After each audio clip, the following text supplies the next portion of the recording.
And on the line, guys, right now on the Outsiders podcast, you remember him, number 25 for the Kansas City Chiefs. Of course, won a Super Bowl also with the New York Giants. Mark Collins is on the line. Mark, thanks for joining us. How you doing, my man? I'm doing fantastic. Doing great. What's going on, guys? Oh, not much. Another crazy week in the NFL. Of course, the Chiefs lose to the Baltimore Ravens. I didn't know how much you caught of that game or where you think the direction of the Chiefs going this season. Well, I tell you, I've been watching them off and on, and before the season started, expectations were high, and all of a sudden, things have gone awry. Now, it's a long season, and the quarter of the season away, and they can turn it around and fix it, but there's going to be some things that got to be changed. Yeah, I think so, and I think that Clark Hunt's a guy that will make this happen. Of course, you played for the Kansas City Chiefs during Lamar Hunt's regime when he owned the team. You came in '94 following several successful seasons in New York, including a Super Bowl. You came in, James Hasty. Just talk about your time here in Kansas City because it was so successful, and I just remember '95 being such a great season, and just talk about the magic of the '95 team specifically.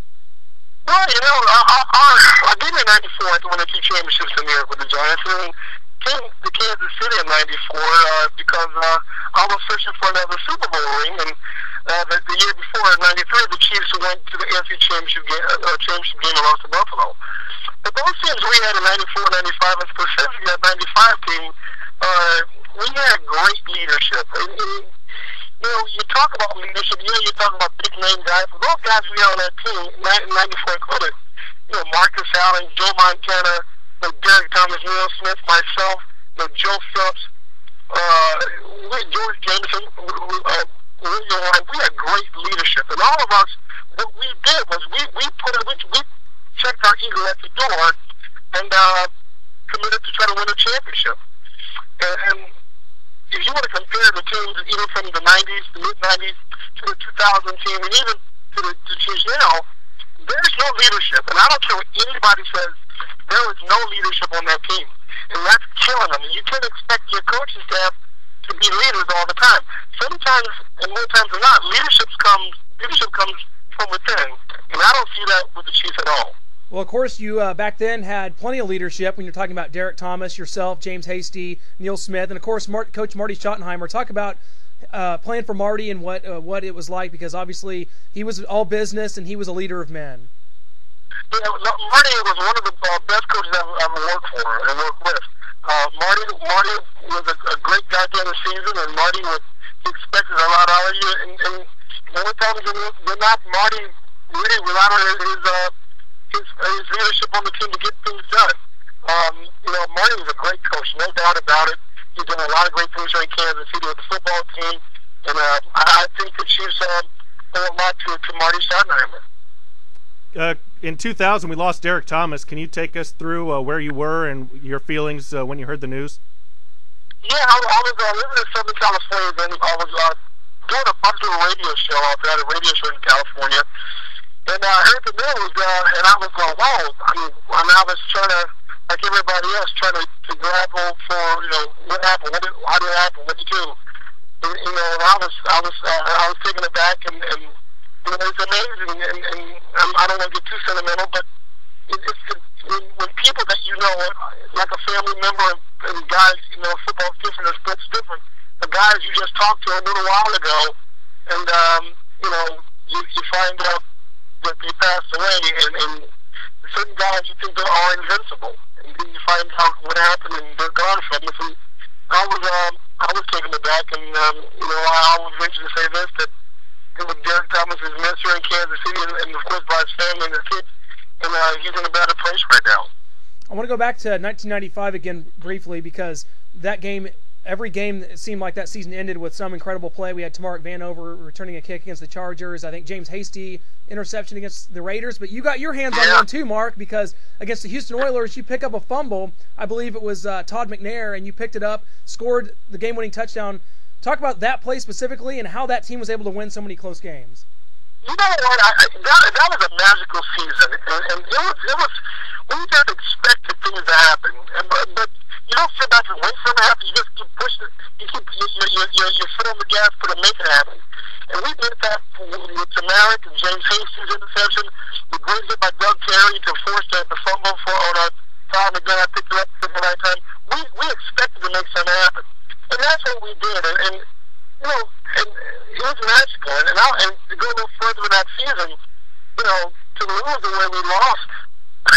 City. It's the worst loss. That's the worst loss I've ever went through. I remember you. I remember you on the sidelines after that game. I remember you had your helmet off, and I've never seen maybe a look of dejection like that before. I mean, you were definitely upset. I think a lot of people were.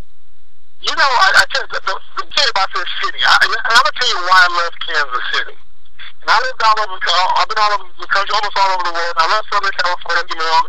But let me tell you about the passion these people in Kansas City. We lost that game. And, you know, of course, everybody's dejected. We lost, I guess, the game was on a Sunday. The Monday, the next day is a work day, basically. Yeah. And we had to go into, Arrowhead, last meeting, and we had to go clean our lockers out and stuff. Man, I lived in Leawood, and I drove to the stadium. I swear to you, there was not one car on the road. Not one car. There was not one car on the road. It was like it was a nuclear bomb that came through the Kansas City area and left all the houses standing and it just took everything else out. It was like a ghost town. And I was like, man, these people are really serious about their football. And I like that. I enjoy the passion. And it's like that in New York, too. But, of course, you live in New York, you got to deal with the writers, Richard Locker and stuff. And there's 18 million people. It's different. But, man, and I said, these people are passionate about their football. Now, if I felt bad, and I'll tell you another story on another time, but I felt so bad after that game, I said, you know what? Well, I don't get into it. But these people are so passionate, and I really enjoy how passionate these fans are about their football team, about sports in general. These people who deserve a winner. They do. They deserve a winner. They deserve someone, whether it's the owner of the Chiefs or the Royals or coach of those teams, to put the best product on the field, and they expect and demand that. And I think there's nothing wrong with that. I think the ownership of both teams should give these fans what they want. Do you remember talking to Lynn Elliott after that game, or maybe a few weeks after you cooled down? Well, you know, I'll say this. It's not Lynn's fault. I'll be the first to say it. It's not Lynn's fault. I'll tell you, our offense should not have put Lynn Elliott in that position. You know, if you do your research, we led the NFL in rushing that year. And what do? We throw the ball. And, yeah. The Indianapolis Colts were, like, ranked last against running. And we're throwing the ball. So I don't put any blame on Lynn on that. I don't decide it's not that kid's fault. You know, it's our offensive fault and the coaching staff.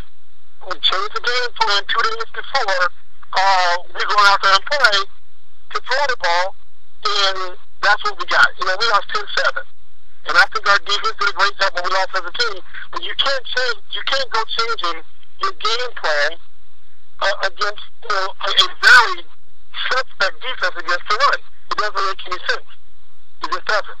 Do you think Marty Schottenheimer has kind of a playoff problem and overthinks himself and changes things when it's a good product to begin with? Well, there's been rumors like that. I think the proof is in the pudding. I like Marty. I respect him as a coach. I really do. But don't forget, though, I'm a brand a little bit for some of the coaches I work for and work with.